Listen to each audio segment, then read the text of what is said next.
Okay, okay. Thank you. Acha ji, Assalamu alaikum. My name is Dr. Maria Naith and I'm Senior Registrar in Surgical Unit 2. Okay. Today's our topic of discussion is rectum, and we will talk about some important pathologies of rectum. Before going into the details of rectum, just have an overview of anatomy. कोई भी चीज़ आपको समझ ना आए, कोई query हो, आप दरमियान में भी पूछ सकते हैं, एंड में भी पूछ सकते हैं, मैं आपको रिस्पॉन्ड करूँगी, ठीक है जी। सबसे पहले हम रेक्टम के बारे में बताएं तो रेक्टम जो है, rectum it starts from anorectal, it starts from rectosigmoid junction to the anorectal junction. Basically, rectum is almost last part of your GI canal, and that is 12 to 18 centimeter long. Average is 15 centimeter long, and rectum is divided into three parts. That is upper, middle, and lower part of rectum. ठीक है जी। Recto sigmoid junction यानी कि rectum and sigmoid के junction से लेके anal canal तक 15 centimetre का area है जिसको हम रेक्टम कहते हैं। This is why this area is important and why we are talking about it. There are important pathologies like prolapse, like malignancies. There are different other pathologies which are very much important, and we encounter all these pathologies in our daily life. ठीक है, if we talk about just simple, बहुत short overview दूंगी आपको इसकी anatomy का ताकि हम अपने टॉपिक पे जाएं। सो तीन part is divided into three parts, upper, middle and lower part of rectum. Upper part of rectum is mobile because it is covered with the peritoneum. Middle and lower parts are not mobile. Okay, then if we talk about the blood supply, rectum is supplied by three arteries according to its parts, like upper, middle and lower part. This is divided by three, supplied by three arteries, that is superior rectal artery, middle rectal artery and inferior rectal artery.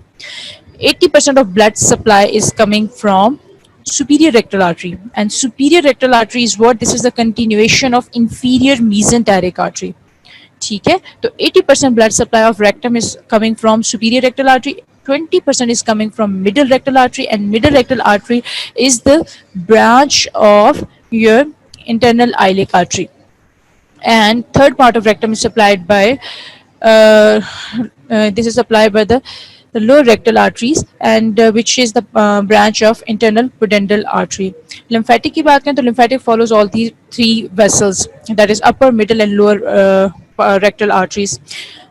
Basically, this mainly, as blood supply is mainly coming, blood supply of the rectum is mainly coming from the superior rectal artery. So lymphatic drainage is also mainly going to the, so along with the superior rectal artery, and from the superior rectal artery, this is going to the para-aortic lymph node. हम क्यों ये बात कर रहे हैं? Because today we will talk about the rectal malignancies, and in the rectal malignancy, the spread, this either occur through the lymphatic drainage or this occur through the blood vessels. So we must know about the arteries and all that.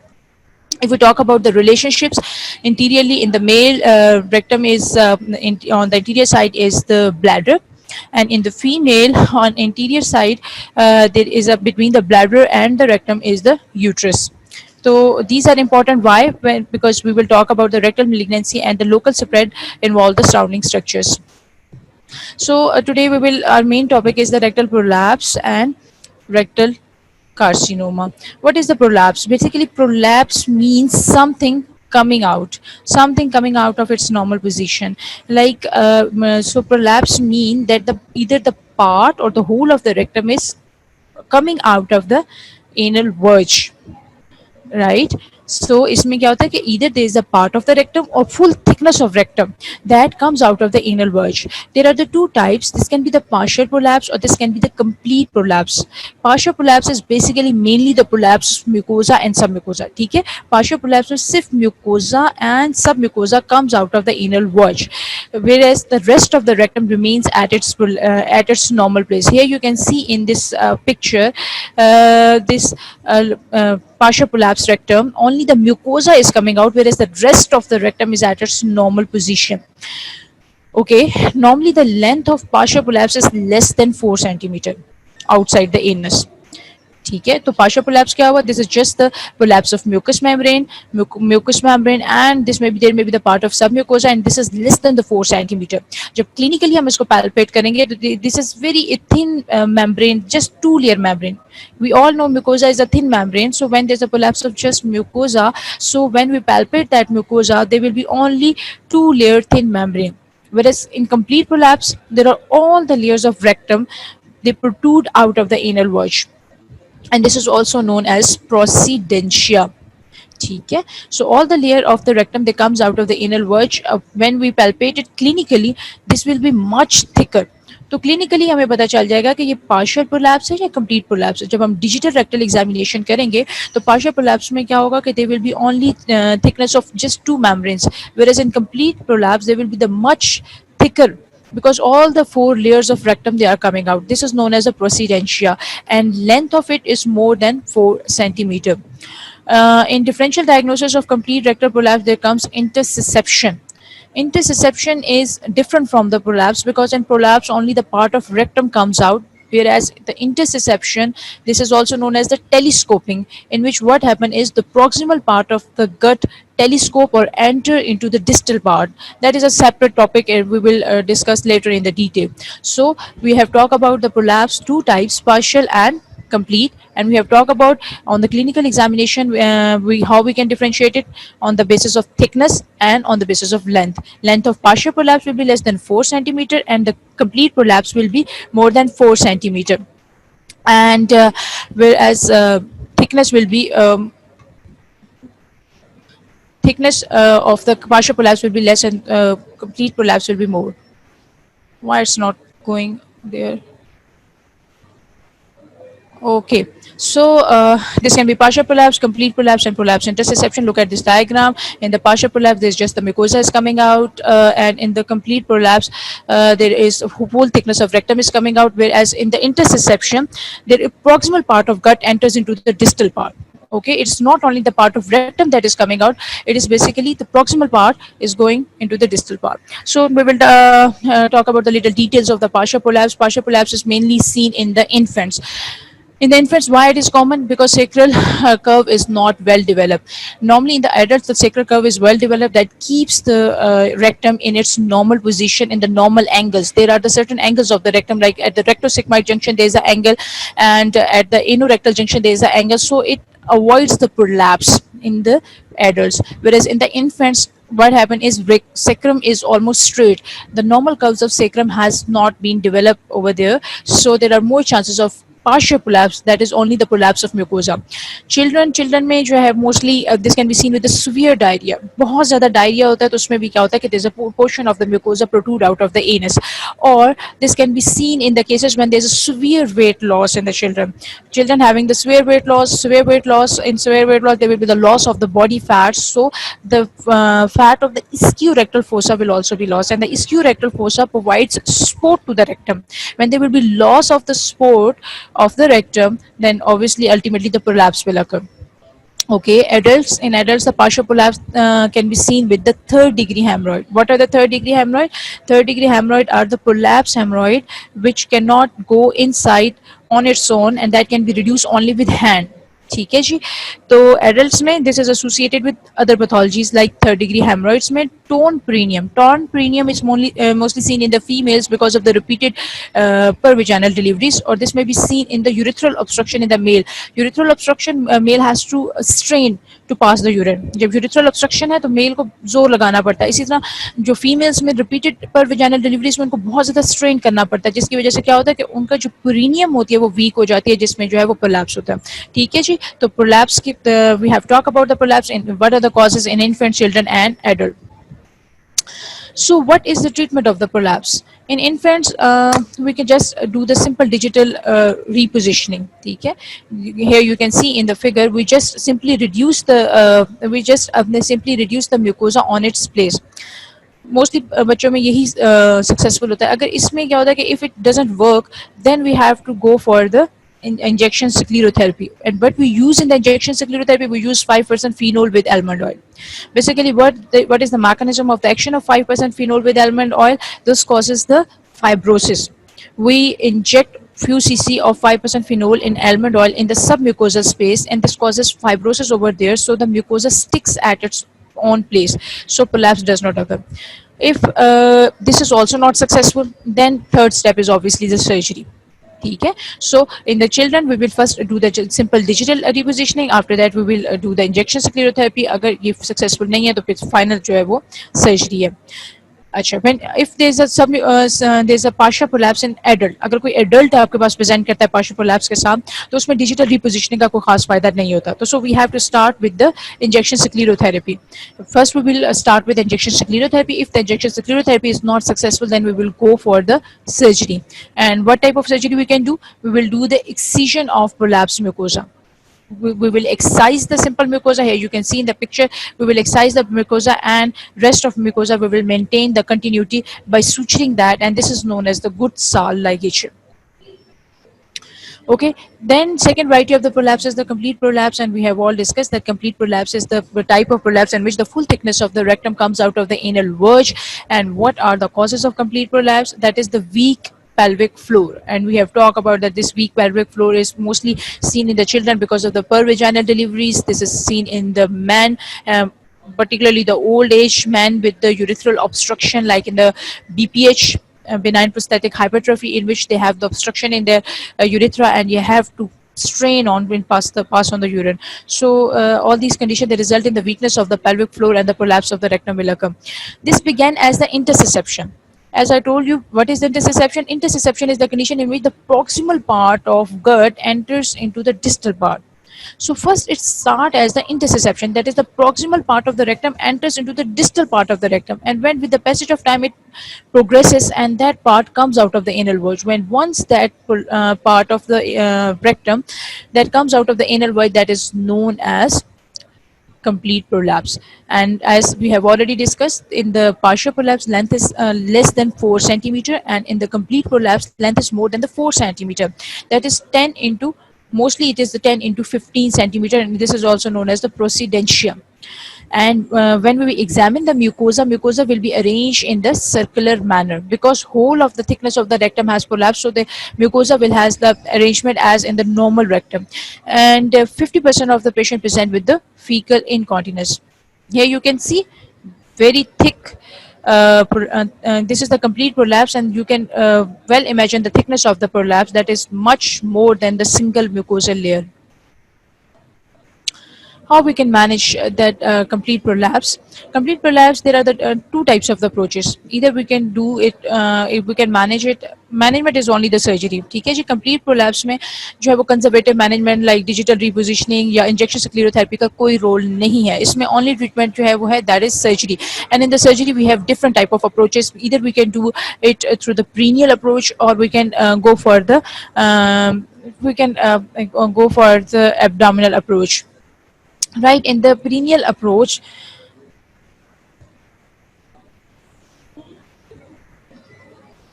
so in the, this is here you can see there are the perineal approach like Dalrom's and Thyrish approach. अच्छा जी, Dalrom's approach में हम क्या करते हैं? We excise the mucosa. ये है क्या? complete prolapse है, in which all the layers of the rectum has been prolapsed. So we just excise the mucosa, and rest of the layers of prolapse we will apply the different like kind of bursting type of the stitches, and we tie that stitches, and that will reduce the layers of the rectum into its normal place. ठीक है जी. So that is known as the Dalrom's operation. If it is not successful, then we go for the Thyrish approach.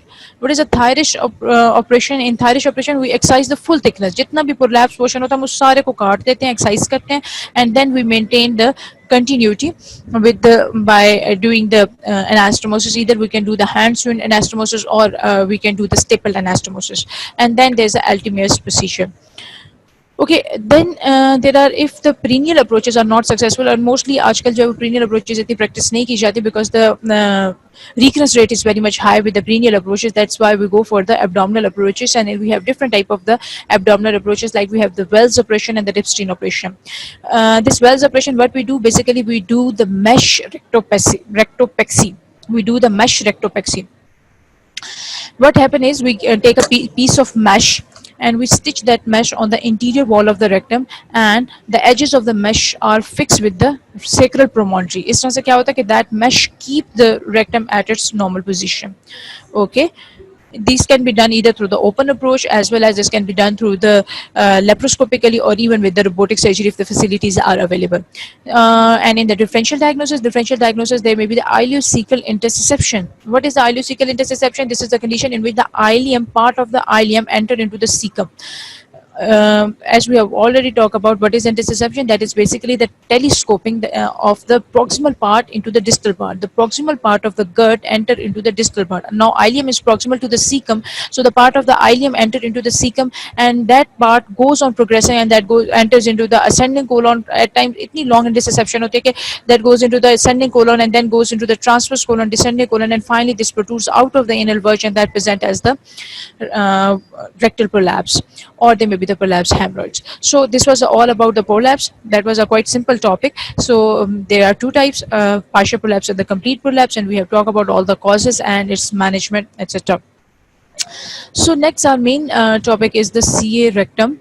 So what is a CA rectum? CA rectum is an important topic because clinically when you go into the surgical wards, you will mostly see these patients with the CA rectum. So mostly the most common type of the malignancy in the rectum is adenocarcinoma. Like in all other part of the gut, the most common malignancy is adenocarcinoma. What are the risk factors of adenocarcinoma? High fat, low fiber diet. Because it is assumed that the high fat and low fiber diet, this causes the more trauma to the mucosa, and that develops finally with the repeated traumas that develop into the certain changes and develop into malignancy. Mostly this is the disease of old age, more than 50 years, and these patients will have either personal history of colorectal adenoma or the carcinoma. Right, patient will have previous history of some kind of benign, either polyp or either benign tumor in the gut, and that benign tumor may develop into the carcinoma. In these patients, this is mostly the familial disease. Mostly they may give you the history of first degree relatives who suffer from the colorectal cancer. Then there are the certain kind of syndromes and certain kind of the complicated condition which you must have learned in the pathology, which are associated with this rectal carcinoma. Like this is seen in the familial polyposis coli or the Gardner syndrome. What is the familial polyposis coli? In this case, this is also known as the FAB, familial adenomatous polyposis coli, जिसमें क्या होता है कि multiple polyps formation in the gut, more than 100 polyp forms in the gut. जब क्या होता है कि gut के किसी पोर्शन में more than 100 polyp होते हैं, तो उसको हम कहते हैं FAB, that is the familial adenomatous polyposis, and this is the condition in which the development of chances of development of the malignancy is 100%. ठीक है जी, 100% चांसेस होते हैं। अगर कोई भी आपको पेशेंट फैब के साथ प्रेजेंट करता है या उसकी फैमिली में कोई हिस्ट्री है फेमिलियल एडिनोमेटस पोलिपोसिस कोलाई की, तो ऐसे पेशेंट्स में 100% चांसेस होते हैं मैलिग्नेंसी डेवलप करने के। तो इसलिए मोस्टली ऐसे पेशेंट की एक तो बहुत अर्ली एज में स्क्रीनिंग स्टार्ट की जाती है, और या फिर इसमें अगर कोई भी थोड़े से एडिनोमेटस चेंजेस नजर आती हैं गट में, तो before developing the malignancy prophylactic कोलेक्टमी कर दी जाती है। प्रोफाइलेक्टिकली हम जो है वो गट का वो पार्ट रिमूव कर देते हैं, और मोस्टली इसमें जो है वो टोटल कोलेक्टमी की जाती है, we remove the whole of the colon. ठीक है जी, गार्डनर सिंड्रोम है, इसमें भी गट में मल्टीपल पोलिप्स होते हैं। Then we have the juvenile polyposis syndrome, in which at the very early age there is a formation of the multiple polyps, and that also have the more chances of developing into the colorectal cancer. Then there is a condition hereditary non-polyposis colorectal cancer, in which there are also more chances, and with this is also more with the inflammatory bowel disease, ulcerative colitis or Crohn disease. Ulcerative colitis or Crohn disease may be ulcerative this is more associated with ulcerative colitis. So these are the risk factors.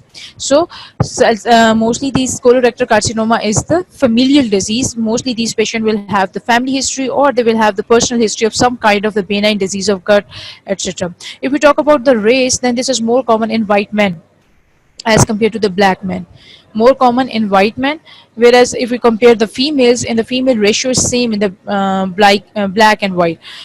So more common in white men. When we talk about the sex, obviously this is more common in men, in the female as compared to the woman, and ratio varies from 8 to 7 or 9 to 5.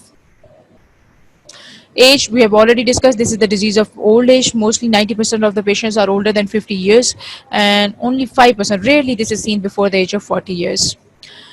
When we talk about the frequency, more than 94, there are the 94 million cases, new cases of the colorectal cancer, and nearly 5. Matlab, this is more common, and day by day it is getting a common disease. When we talk about the mortality and morbidity as related to all, when we talk about all type of the malignancy, any type of malignancy, the mortality and morbidity is mainly depends on the stage of the disease at the time of diagnosis. So mortality and morbidity, this depends on the stage of the disease. When we talk about the division of this, so pathophysiologically this can be, the tumor can be well differentiated, or this can be moderately differentiated, or this can be highly undifferentiated or anaplastic. So adenocarcinoma, basically this first originate as intramucosal epithelial lesion, usually in an adenomatous polyp or the gland. First, this arises in the form of intramucosal epithelial lesion, ठीक है जी, mucosa के अंदर originate होता है. सो mucosa के अंदर जो है वो पॉलिप्स और ग्लैंड्स में ओरिजिनेट होता है. इसलिए जो अभी भी हम जितने भी सिंड्रोम्स की हमने बात की है, वो सारे सिंड्रोम ऐसे थे जिसमें मल्टीपल फॉर्मेशन ऑफ पॉलिप्स और there are the formation of adenomas. So this polyps और adenomas they convert into the malignancy. If we talk about the spread of the malignancy, like in all other type of the malignancy, spread is the same. There is nothing special in the spread. There can be the local spread. In the local spread, obviously, this involves the surrounding structure, as we have discussed in the anatomy. There are the different relationships. Like interiorly, in the male, there is the bladder. So in the male, in the local spread, this will involve the bladder. In the female, there is the uterus and the cervix and vagina. So this will involve all these structures. And laterally, there are ureters are present. So this may involve ureters or and rest of the surrounding structures which are there. So we talk about the lymphatics, and we have जैसे कि अभी start में lecture के start में मैं थोड़ा सा overview आपको दिया था कि lymphatic separate जो we have discussed that there are the three parts of the rectum, upper, middle, and the lower part of the rectum. So lymphatics of the rectum mainly they goes in the upward direction. They goes along the superior rectal artery. So we have already discussed that the blood supply of the rectum is mainly coming from the superior rectal artery. The 80% of the supply is coming from the superior rectal artery. So the lymphatic spread is also mainly going along the superior rectal artery, and from superior rectal artery they are going to the para-aortic lymph nodes. ठीक है जी, para-aortic lymph nodes. And there is also the venous spread is seen through the venous spread. This go to the liver, lungs, adrenal gland, etc. There's a peritoneal dissemination is seen, obviously because the rectum is covered by the peritoneum, and when there will be the local spread, this spread will involve the peritoneum as well, and the peritoneum peritoneal dissemination is seen. And what happens in the peritoneal dissemination? Patient will develop the different there are the small tubercle, or you can say the small nodule formation in the peritoneum, whole of the peritoneum, and development of the malignant ascites. जब हम laparoscopy करते हैं ऐसे patient में, diagnostic laparoscopy करते हैं, तो हमें पेरिटोनियम के अंदर पूरे एब्डोमेन के अंदर पेरिटोनियम में नोड्यूल फॉर्मेशन नजर आती है. अगर उन नोड्यूल्स की बापसी की जाए तो आपको पता चलेगा कि they are basically the mets of adenocarcinoma of the rectum. और दूसरा जो है वो मैलिग्नेंट एसाइटिस होती है. अगर उस एसाइटिस का आप एसाइटिक टैप करें तो you will come to know that they have the malignant cells in it. So spread is like same all other malignancies. Patient कैसे present करेगा? Patient with these, the patient present with a palpable mass on the digital rectal examination. Basically, these patient have different type of. अगर हम symptoms की बात करते हैं तो these patient gives you the history of alternating bowel habits. क्या होता है कि obviously there is a formation of there are formation of some kind of the mass or the some kind of the abnormal thing in the rectum. So this will affect the bowel habit of the patient, and patient will present with the alternating bowel habit. Alternating bowel habit, patient क्या होता है कि उसमें patient को for some days patient will have constipation, and after that some period of constipation they will develop diarrhea. ठीक है, तो ये ऑन एंड ऑफ उनके साथ चलता रहेगा. कॉन्स्टिपेशन है, डायरिया है, कॉन्स्टिपेशन है, डायरिया है. तो वो एक पेशेंट आपको लॉन्ग हिस्ट्री देगा कि कुछ अर्से से मेरे साथ बाउल हैबिट्स मेरे डिस्टर्ब हैं, जिसमें कुछ अर्से के लिए कॉन्स्टिपेशन रहती है, कुछ अर्से के लिए डायरिया रहता है. Second complaint which patient will tell you is the early morning spurious diarrhea. What is the early morning spurious diarrhea? This is the condition in which in the early morning patient has the condition like they have feeling like feeling of diarrhea, like they have they want to evacuate the bowel habit, they have the urge to evacuate the bowel habit. When they go to the washroom then there is no as such diarrhea. ठीक है जी, just उनके एक feeling आती है irritation की वजह से कि mostly early morning में कि they are having some kind of diarrhea when they go to the washroom, but there is nothing like condition of diarrhea. दूसरा क्या होता है कि they pass blood in the stool, rectal bleeding, and mostly this is the fresh kind of bleeding is seen. And these patients, because of this bleed, they will develop the microcytic anemia. Patient will be pale, and when you will go for the lab workup of that anemia, then this will be the microcytic, that is the iron deficiency type of the anemia. And due to anemia, patient will give you the history of fatigue, shortness of the breath, or the angina. Or patient may have vague abdominal discomfort and alternating bowel habit we have all. दूसरा क्या होता है कि patient को एक condition होती है टेनिस्मस. टेनिस्मस क्या होता है जनाब कि टेनिस्मस में पेशेंट है when the patient goes to the washroom they have the feeling of incomplete evacuation. उनको लगता है कि they are not able to completely evacuate their rectum, and the feces are or the stool is still in the rectal canal. So that is because of the some kind of the mass or the malignancy that is present in the rectal canal. Advance stages में क्या होता है कि अगर मास जो है वो बहुत बड़ा हो जाता है तो वो क्या करता है, ऑब्स्ट्रक्शन कॉज करता है. ठीक है, दैट कॉजेज द पेशेंट में present you with the large bowel obstruction, और देखिए if that obstruction prolongs patient में प्रेजेंट विद द परफोरेशन. ठीक है जी, रेयर है but we have seen the patient who present with the perforation. Mainly these are the malignancies which are present at the rectosigmoid junction. ठीक है जी. दूसरा क्या होता है कि if the tumor is advanced and that is having the local spread and this is involving the surrounding structures like the vagina or the bladder, so the patient, if it involves the bladder, the patient will give you the history of pneumochuria. What is the pneumochuria? There's the air in the urine. They pass the air bubbles along with the urine, or they may pass the feces into the urine. So this is given, that is the indication of the local spread or tumor is involved in the surrounding structure. Or patient may have fecal and vaginal discharge.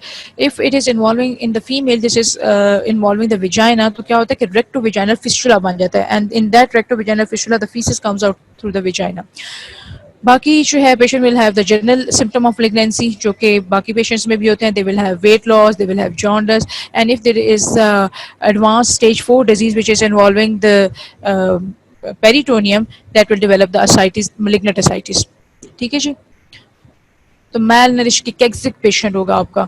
So preferred examination हम क्या करेंगे, सबसे पहले तो हम इसमें digital rectal examination करते हैं. क्लिनिकल एग्जामिनेशन में जब आप जनरल फिजिकल एग्जामिनेशन करेंगे तो आपका क्या है, एक एनीमिक पेशेंट है. ठीक है, you have an anaemic patient having giving you the history of weight loss and that may be jaundice in the very late stages, that may be having the abdominal distension in the very late stages because of the ascites. And when we do the local examination, that is the digital rectal examination, we pass the finger into the rectum, we will come to know that there is some kind of the irregular hard mass. Either this is present on the posterior wall or this is present on the lateral wall of the rectum. ठीक है जी. जब उसको हम palpate करेंगे finger के साथ तो we will come to know that mucosa is fixed. जो benign pathologies होती हैं उसमें क्या होता है कि mucosa is mobile over that mass, but in the malignant pathologies the mucosa will be fixed and this will be hard in the consistency. तो जब digital rectal examination is very much important in this patient. एक तो हमें मास हम pick करेंगे, दूसरा यह है कि the distance of that mass from the anal verge is very very important. That mainly affects our management. ठीक है जी. Distance from anal verge is very much important, जो कि अभी हम बाद में सर्जरीज में डिस्कस करेंगे कि हमने पेशेंट की स्फिंक्टर सेविंग सर्जरी कर सकते हैं कि नहीं कर सकते. It depends on the distance of that mass और the distal edge of the mass from the anal verge. अगर हम ब्लड टेस्ट की बात करते हैं तो ब्लड टेस्ट में obviously we will go for the stool for occult blood. In the stool for occult blood there will be blood in the stool, and we will go for the CBC. Our patient will be anemic, and if we go for the peripheral smear, the patient will have a microcytic anemia, and we can go for the liver function test. Obviously they will be deranged in the very late stages because of the hepatic mets, and we go इसमें जो specific antigen है ना, जो tumour marker है इसका, वो है carcino embryonic antigen CEA level. They are very much important. अगर ये raised हैं तो they will give you the alarm that this bleeding is mainly because of the malignancy, because there are the many benign condition in which there's a per-rectal bleeding is seen, but in that condition the carcino embryonic level will be normal. लेकिन ये कि carcino embryonic antigen levels are raised in the many other conditions, not only in the rectal malignancy. There are the several other conditions in which these are raised, but most commonly this is seen in the rectal malignancy. Okay, ठीक है जी. हमने जब blood test कर लिए तो अब हमने क्या करेंगे, इसमें जो हमने विजुअल जो है वो इसका एग्जामिनेशन जो है that is very much important. उसमें सबसे पहले जब हमने डिजिटल प्रोक्टोस्कोपी करने के बाद अगर हमें वहाँ से नहीं मिलता tumour is present something proximal, तो then we will go for the sigmoidoscopy. Different type of sigmoidoscopies है हमारे पास, रिजिड सिग्मोइडोस्कोपी है, फ्लेक्सिबल सिग्मोइडोस्कोपी है, ठीक है। उस कितनी लेंथ कवर करती है वो हम अभी बात करते हैं। उसके अलावा we can go for the radiological studies like the double contrast barium enema, ठीक है जी। On the double contrast barium enema that will give a claw appearance, claw hand appearance, right? So we can go for the CT and MRI. The CT and MRI, they will tell us about the extent of the disease, they will tell us about the local spread of the disease and about the metastatic spread as well. So look at this diagram. When we do the simple digital rectal examination, we can only assess up to the 8 centimeter. With proctoscopy, we can assess till 12 centimeter. With rigid sigmoidoscope, we can assess up till the 18 centimeter of the rectal canal. And with the flexible sigmoidoscope, we can go assess till 60 centimeter. And with colonoscope, with the 160 centimeter. ठीक है जी। जब आपने digital rectal examination किया, proctoscopy की अगर आपको legion आपको मिल गया तो वेल इनफ, ठीक है, गुड, हम वहीं से वापसी ले लेते हैं। अगर हमें लीजन प्रॉक्सिमल है और वो हमें प्रोक्टोस्कोप पे नजर नहीं आई थी तो फिर we will go for the rigid sigmoidoscope and then we will take the histopathological biopsy. अगर रिजिड सिग्मोइडोस्कोप पे भी नजर नहीं आया, लीजन और प्रॉक्सिमल है, तो फिर जो है हम फ्लेक्सिबल सिग्मोइडोस्कोप की तरफ जाएंगे। लेकिन we are talking about the rectum and as I have already told you that length of the rectum is up till 12 to 18 centimeter. So if the lesion is missed on the finger or on the proctoscope, then it mostly जो है वो 90 to 95% जो है सिग्माइडोस्कोप, rigid सिग्माइडोस्कोप के साथ आपको rectum की legion जो है वो मिस नहीं होगी। हाँ, अगर कोलन की लीजन है, सिग्माइड कोलन है, व्हाटएवर, वो लीजन मिक्स हो जाएंगे, लेकिन रेक्टम की लीजन जो है वो मैक्सिमम रिजिड सिग्माइडोस्कोप पे पिक हो जाती है। So this is the diagram of a CT scan and this is showing the multiple mets in the liver, ठीक है। this is the stage 4 disease having metastatic disease in the liver. अच्छा, metastatic workup में हम क्या कराते हैं? Metastatic workup, because as we have already told you, I have already told you that these mets may go into the liver, they may go into the adrenal gland, they may go into the lung. So to pick up that, we may go for the initially ultrasound abdomen. Ultrasound abdomen will show the mets in the liver. That will also show you the ascites, right? उसके अलावा हम trans rectal ultrasound कर सकते हैं। That trans rectal ultrasound is very much specific, that will tell us about the extent of the local spread के बारे में बताएगा, ठीक है जी। उसके अलावा इफ हम चेस्ट एक्सरे करते हैं या HRCT आप कर सकते हैं, that will tell you about the mets in the liver.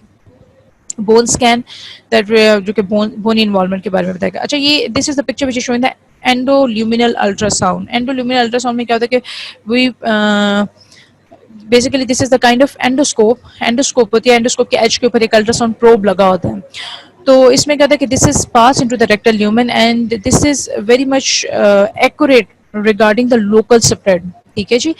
तो ये हमें बताता है कि up till the extent of the local disease, और दूसरा क्या है कि सराउंडिंग लिम्फ नोड इन्वॉल्वमेंट कितनी ज्यादा है। For example, you can see in this picture there is lateral spread and this is laterally tumour is going beyond the rectal wall and this is involving the surrounding structures.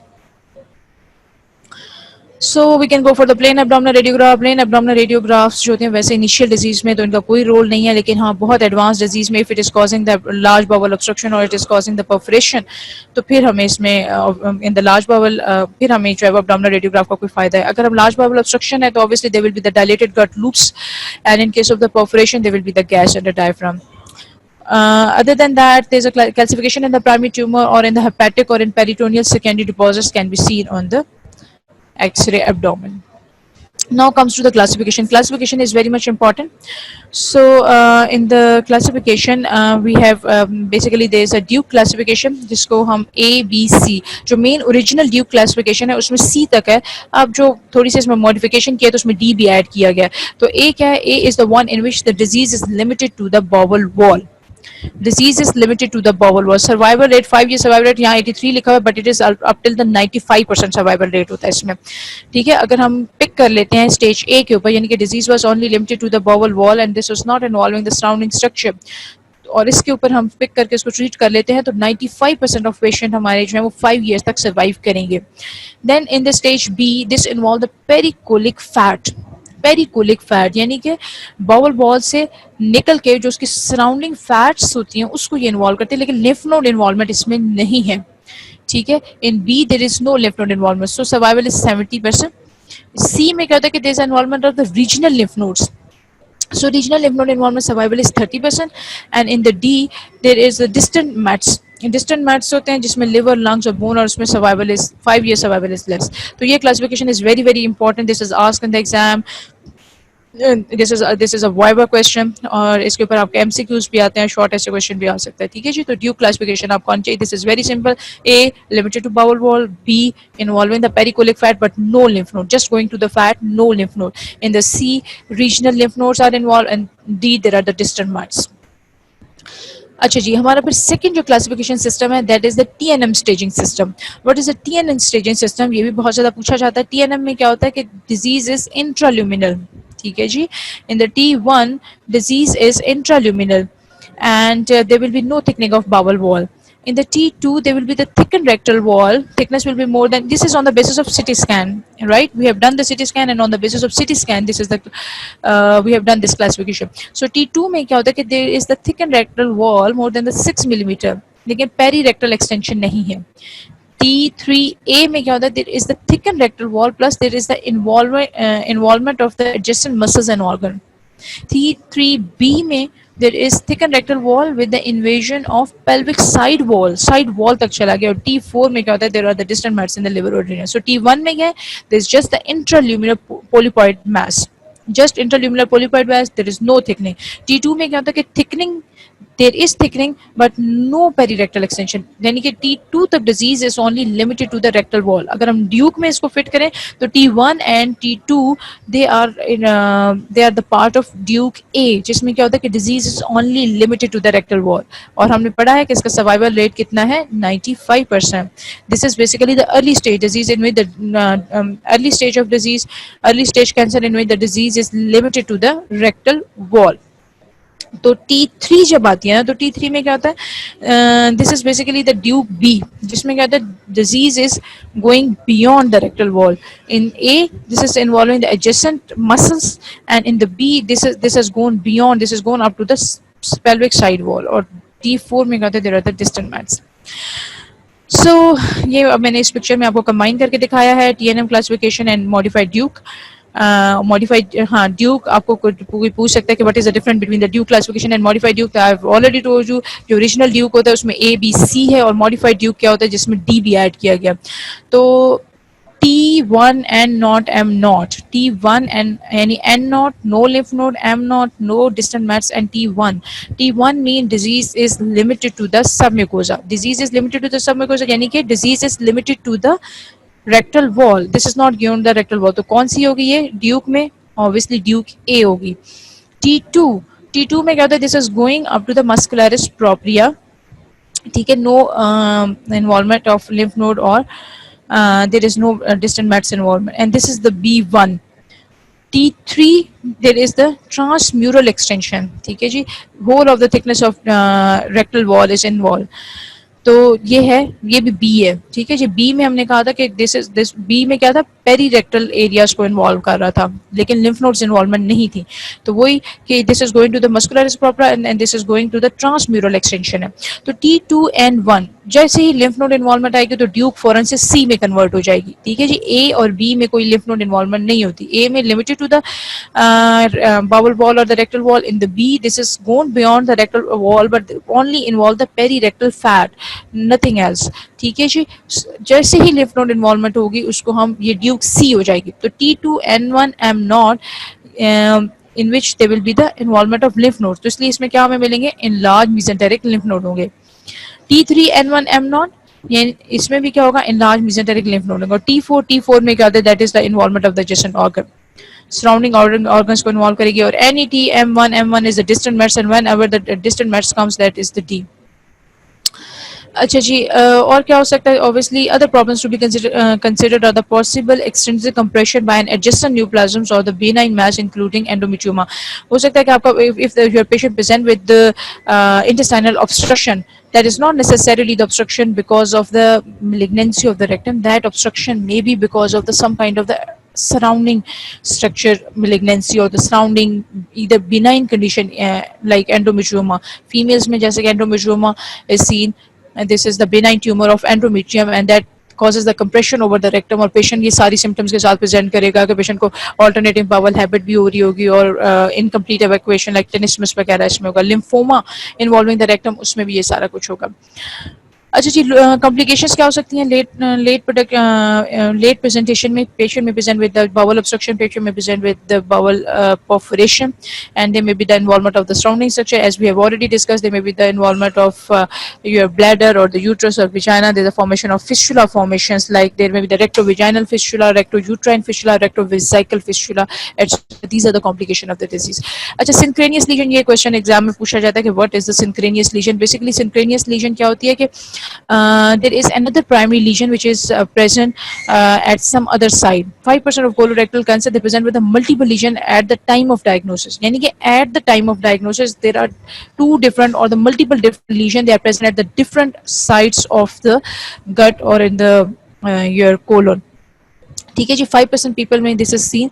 सो एक आपसे अक्सर पूछा जाता है कि what is the difference between synchronous और metachronous legion. ठीक है जी, तो सिनक्रेनियस लीजन ये वो है कि जो कि एट द सेम टाइम दोनों लीजन्स जो है वो प्रेजेंट है। मेटाक्रेनियस लीजन ये होती है कि हम जो है वो प्राइमरी लीजन को डील करते हैं, वेदर हम उसको एक्सरसाइज करते हैं, जो भी हम उसका ट्रीटमेंट करते हैं, उसके 6 मंथ के बाद या विद इन 6 मंथ के अंदर अंदर एक और लीजन बिल्कुल उसी टाइप की डेवलप होती है, तो उसको हम कहते हैं मेटाक्रेनियस लीजन। तो ये क्वेश्चन एग्जाम में पूछा जाता है। ठीक है, सो 5% ऑफ केसेस जो है उनमें सिनक्रेनियस लीजन हमें नजर आती है। 35% of the patient diagnosed with the primary colorectal cancer and adenomatous polyp is present elsewhere in the colon और the rectum. Second tumours are likely to be overlook. Mostly हमें क्या करते हैं, हम एक जो है वो ट्यूमर देके उसको ट्रीट कर लेते हैं और सेकंड ट्यूमर को ओवरलुक कर देते हैं, तो उसकी वजह से वो जो है हमारा पेशेंट कंप्लीटली क्योर नहीं होता। इसलिए अब जो मॉडर्न कॉन्सेप्ट है वो ये है कि जब भी अगर आपका इवन के रेक्टम में भी मैलिग्नेंसी है तो आप उसकी क्लोनोस्कोपी जरूर करें ताकि आपकी पूरी कोलन को ओवरव्यू हो जाए, ताकि हमें आइडिया हो कि प्रॉक्सिमल कोई डिजीज तो नहीं है, कोई प्रॉक्सिमल मैलिग्नेंसी तो नहीं है। क्योंकि अभी हमने स्टार्ट में मैंने आपको बताया कि बहुत सारे ऐसे सिंड्रोम्स हैं लाइक फैमिलियल एडिनोमेटस पोलिपोसिस या गार्डनर सिंड्रोम है, जिसमें क्या होता है कि पूरी ही कोलन इन्वॉल्व होती है, तो इसमें क्लोनोस्कोपी जो है that is very very important. अच्छा जी, पेशेंट को हमने प्रिपेयर कैसे करना है, we will do the mechanical bowel preparation. लेकिन अब जो मॉडर्न न्यू बेलिक एडिशन है, they suggest that mechanical bowel preparation should not be done, इसका कोई खास रोल नहीं है। ठीक है जी, उसके अलावा we will do the counselling of the patient regarding the siting of stoma. ठीक है, वो स्ट्रोमा परमानेंट भी हो सकता है, टेम्परेरी भी हो सकता है, उसकी जो है वो प्रॉपर मैनेजमेंट क्या है, वो सारा कुछ हमने पेशेंट की काउंसलिंग करनी है। हमारे यहाँ इतनी फैसिलिटीज अवेलेबल नहीं है, बट बाहर तो there is the special stoma nurses are available which provide all these facilities of the counseling and etc. Okay, mostly these patients are anemic and they have electrolyte imbalance. If they present with obstruction, they are dehydrated, so we have to correct all these conditions. We have to optimize our patient. We'll do the cross match. We are planning the surgery. Prophylactic antibiotic is given. DVT prophylaxis, because these are mostly the prolonged surgeries and patient remains in the bed for the long period of the time. That's why some kind of the DVT prophylaxis is advised. We will insert the urinary catheter, etc. अच्छा जी, surgery, we will talk about the surgery. So surgery is only the curative treatment. ठीक है जी, अगर patient हमारा early stages में present हो जाता है तो मेन जो ट्रीटमेंट है, curative treatment is only the surgery and there are the approaches. इसमें मोस्टली जो अप्रोच होती है वो कंबाइंड अप्रोच होती है, एब्डोमिनोपेरिनियल अप्रोच, जिसमें हम क्या करते हैं, एब्डोमेन से भी अप्रोच करते हैं, नीचे पेरिनियल से भी अप्रोच करते हैं to exercise the rectum completely. और this abdominoperineal approaches, and then these abdominoperineal approaches, either this can be done openly or they can be done laparoscopically, जिसमें जो आपका abdominal laparoscopy में क्या होता है कि abdominal portion जो है वो laparoscopically किया जाता है और जो perineal portion है obviously वो open होता है। अच्छा, इसमें अब डिफरेंट है, हमारे पास इंटीरियर रिसेक्शन है, अब इंटीरियर रिसेक्शन में भी आगे है, अपर इंटीरियर रिसेक्शन है, लोअर इंटीरियर रिसेक्शन है, फिर हमारे पास है एब्डोमिनोपेरिनियल रिसेक्शन है। बेसिकली जैसे कि ये जो है ना, मैंने आपको कहा था कि डिजिटल रेक्टल एग्जामिनेशन के ऊपर हम देखते हैं कि what is the distance of the lower part of mass from the anal verge, कि जो ट्यूमर बना हुआ है वो एनल वर्ज से कितना दूर है। अगर क्या है कि हमारा जो ट्यूमर है वो हम जब हमने ट्यूमर एक्साइज करना होता है सर्जरी में, तो क्या करना है कि हमने प्रोक्सिमली ट्यूमर के प्रोक्सिमल एज से 10 सेंटीमीटर और डिस्टल एज से 5 सेंटीमीटर रिसेक्शन मार्जिन लेना होता है हमने। ठीक है जी, प्रोक्सिमल से हमने 10 सेंटीमीटर और डिस्टल से 5 सेंटीमीटर हमने रिसेक्शन मार्जिन लेना होता है। अगर हम ये रिसेक्शन मार्जिन हमारा पूरा हो रहा है, यानी कि हमारा ट्यूमर प्रोक्सिमल पड़ा है, एनल वर्ज से दूर पड़ा है और हम उससे 5 सेंटीमीटर निकाल सकते हैं, तो इसका मतलब है हम पेशेंट के स्फिंक्टर को सेव कर सकते हैं, और इस सर्जरी को हम कहते हैं इंटीरियर रिसेक्शन। ठीक है। इंटीरियर रिसेक्शन क्या है? Interior resection is the sphincter saving surgery है, जिसमें पेशेंट की कॉन्टिनेंस जो है वो प्रिजर्व रहती है, पेशेंट की परमानेंट कोलोस्टमी नहीं बनती, पेशेंट का स्फिंक्टर सेव रहता है। इसमें हमारे जो रिसेक्शन मार्जिन क्या है, प्रॉक्सिमल 10 सेंटीमीटर और डिस्टल 5 सेंटीमीटर हम निकाल के एनास्टोमोसिस कर देते हैं। ये एनास्टोमोसिस हम हैंड से एनास्टोमोसिस भी होता है और स्टेपल एनास्टोमोसिस भी हो सकता है। ठीक है जी। दूसरा क्या है? दूसरा है जी एब्डोमिनोपेरिनियल एक्सीजन या एब्डोमिनोपेरिनियल रिसेक्शन भी जिसको कहते हैं, जिसको कहते हैं एपीआर। एपीआर अगर क्या होता है कि आपका जो लीजन है वो बिल्कुल ये एब्डोमिनल वॉल से 2-3 सेंटीमीटर ऊपर पड़ी है, ठीक है, तो हम इसमें जो है वो प्रॉपर क्लियरेंस मार्जिन नहीं ले सकते। जो क्लियरेंस मार्जिन क्या है? Proximal 10 centimetre, distal 5 centimetre. ये क्लियरेंस मार्जिन हमें जब नहीं मिलते तो हमें फिर पेशेंट के स्फिंक्टर को कंप्रोमाइज करना पड़ता है। तो ये क्या है? स्फिंक्टर कंप्रोमाइजिंग इसमें प्रोसीजर है। इसमें पेशेंट जो है वो कॉन्टिनेंस मेंटेन नहीं रख सकता। इसमें क्या है? परमानेंट कोलोस्टमी बनती है।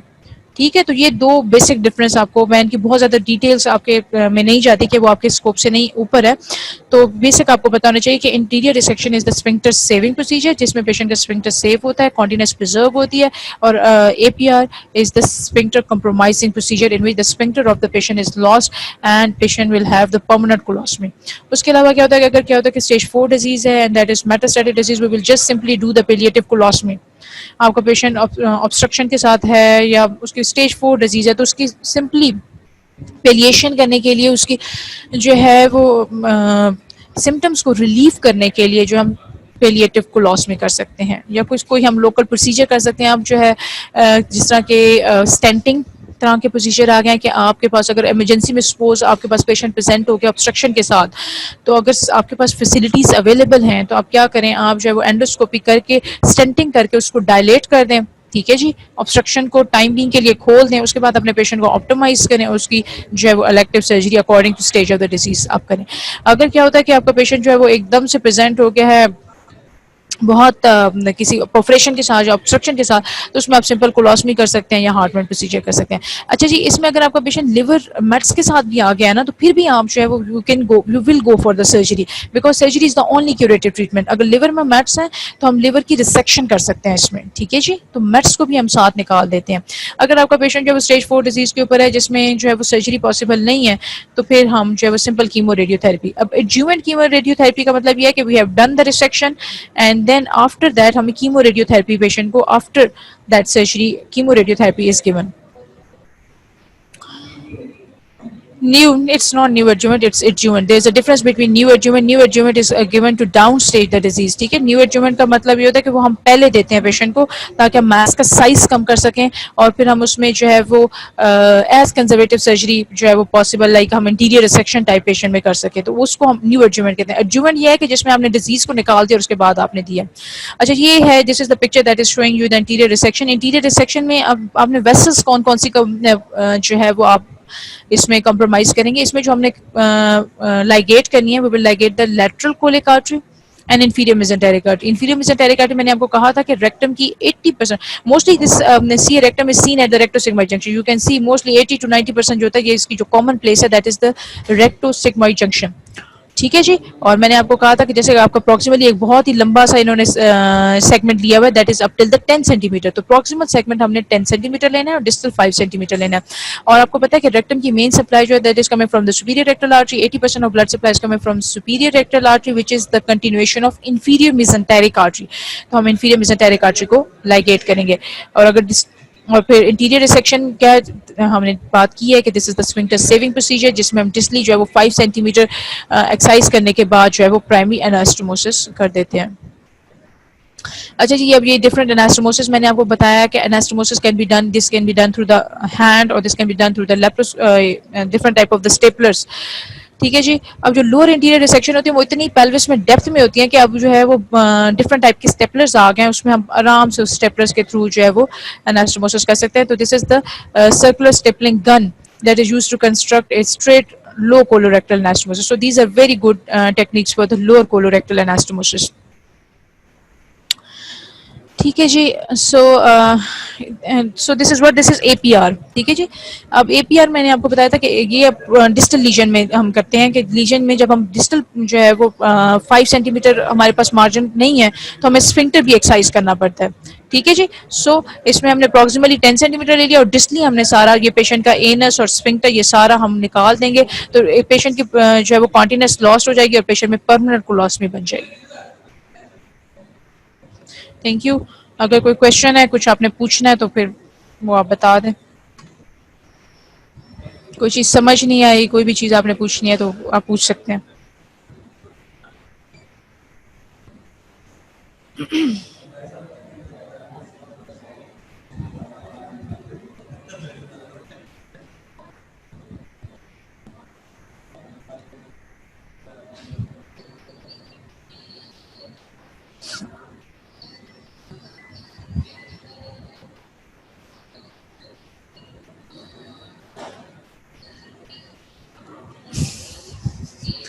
ओके जी।